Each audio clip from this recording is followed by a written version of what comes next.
जय हिंद दोस्तों, स्वागत है आप सभी का इस चैनल पर।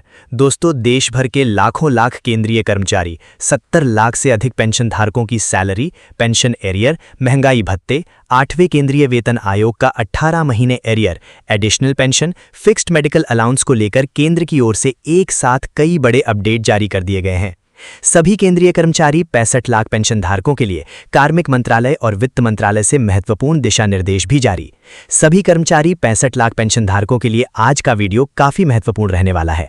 वीडियो में आपको पूरी जानकारी प्रोवाइड करें उससे पहले एक छोटी सी गुजारिश है, वीडियो को लाइक और नीचे ब्लैक कलर के बटन को दबाकर चैनल को जरूर सब्सक्राइब कर लीजिएगा, क्योंकि यही चैनल आपको सरकारी कर्मचारी, पेंशन धारक, भूतपूर्व सैनिक, भूतपूर्व जवानों के रिगार्डिंग सभी खबरें सही, सटीक व तथ्यों पर आधारित दिखाता है।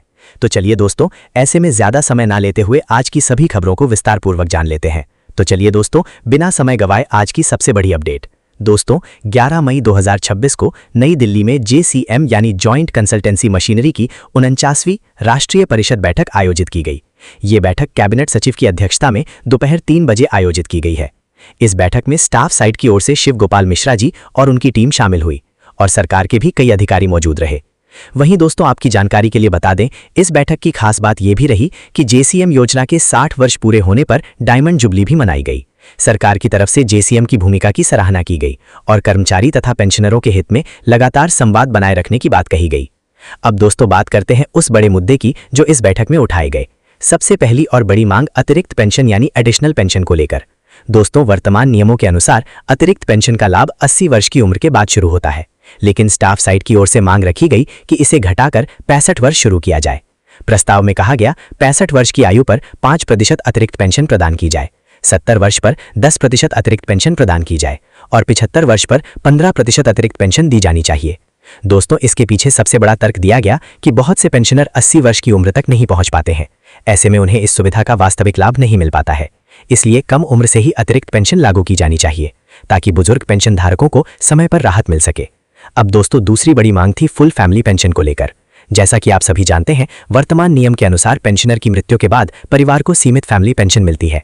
कुछ समय बाद ये और भी कम हो जाती है, लेकिन अब JCM की ओर से मांग उठाई गई है कि पेंशनर को जितनी पेंशन मिल रही थी वही पूरी राशि उसके परिवार को भी मिलती रहनी चाहिए। दोस्तों, कहा गया है कि जब परिवार का कमाने वाला सदस्य नहीं रहता तो परिवार की आर्थिक स्थिति और भी कमजोर हो जाती है। ऐसे समय में पेंशन कम करने के बजाय वह पूरी पेंशन परिवार को दी जानी चाहिए ताकि परिवार को आर्थिक सुरक्षा मिल सके। अब दोस्तों, बात करते हैं मेडिकल सुविधाओं की। बैठक में JCM के सचिव श्री गोपाल मिश्रा जी ने CGHS अस्पतालों में इलाज के पूरे खर्च को JCM के सचिव सरकार द्वारा वहन करने की मांग उठाई है। यानी अगर इलाज का बिल पैकेज रेट से ज्यादा भी जाता है तो भी पूरा खर्च सरकार ही उठाए। इसके अलावा यह भी कहा गया है कि कर्मचारी और पेंशनर के मेडिकल बिल तुरंत पास किए जाएं ताकि उन्हें महीनों तक का इंतजार ना करना पड़े। दोस्तों, बढ़ती महंगाई और इलाज के खर्च को देखते हुए ये मांग पेंशनरों के लिए बेहद महत्वपूर्ण मानी जा रही है। अब दोस्तों, बात करते हैं फिक्स्ड मेडिकल अलाउंस यानी FMA की। वर्तमान में मिलने वाला मेडिकल अलाउंस बहुत कम बताया गया है और इसे बढ़ाने की मांग रखी गई है।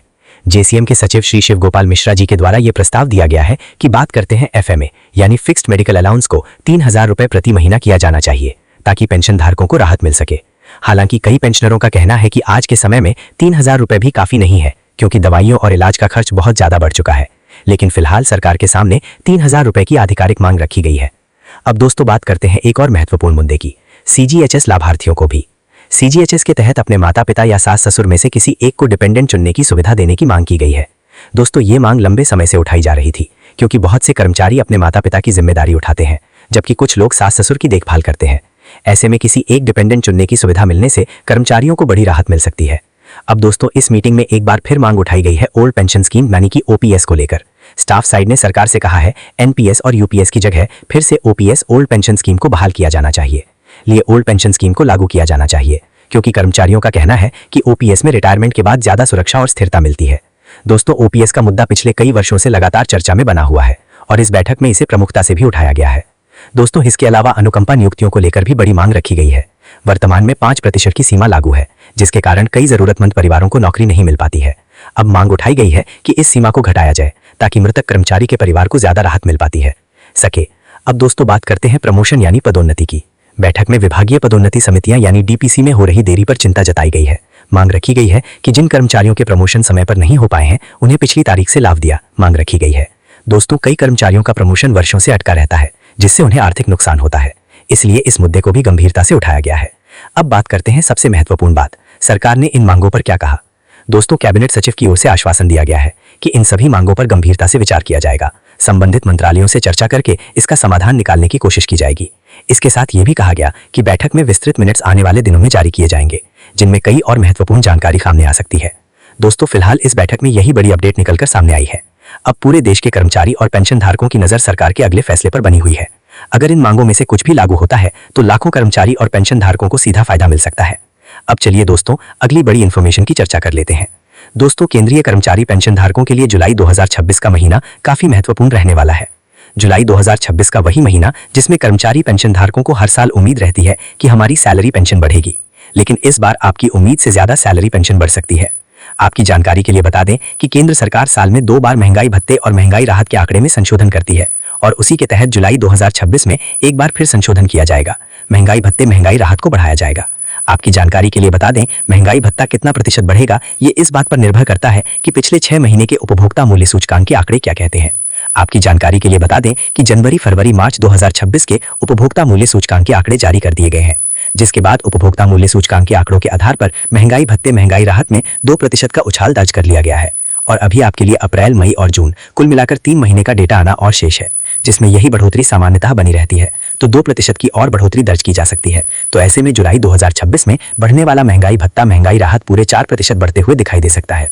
मौजूदा महंगाई भत्ता महंगाई राहत आपका 60% से बढ़कर 62% पर पहुंच चुका है। 3 महीने के डेटा आने के बाद इसमें 2% की और बढ़ोतरी मान ली जाती है, तो पूरे 4% का फायदा आपको जुलाई 2026 से सैलरी पेंशन में देखने को मिलेगा। दोस्तों, ये बढ़ोतरी इसलिए भी बड़ी मानी जा रही है कि पिछले 3-4 सालों में 4% या 5% की बढ़ोतरी देखने को नहीं मिली है।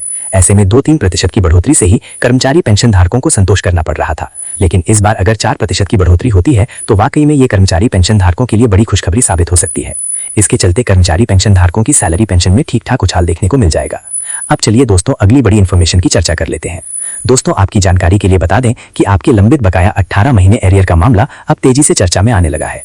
आपकी जानकारी के लिए बता दें कि लंबित बकाया 18 महीने एरियर का मामला पूरी तरीके से एसएससी में विचाराधीन है।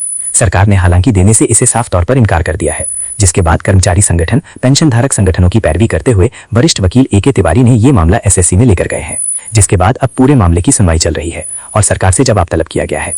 कर्मचारी पेंशन धारकों को 8% ब्याज दर के साथ पूरे 18 माह एरियर का भुगतान किया जाता है, तो सरकार पर कुल कितना वित्तीय भार आएगा। सरकार को इस महीने के आखिरी तक का समय दिया गया है। एक बार सरकार का जवाब दाखिल हो जाएगा, उसके बाद इस केस की कार्यवाही को आगे बढ़ाया जाएगा।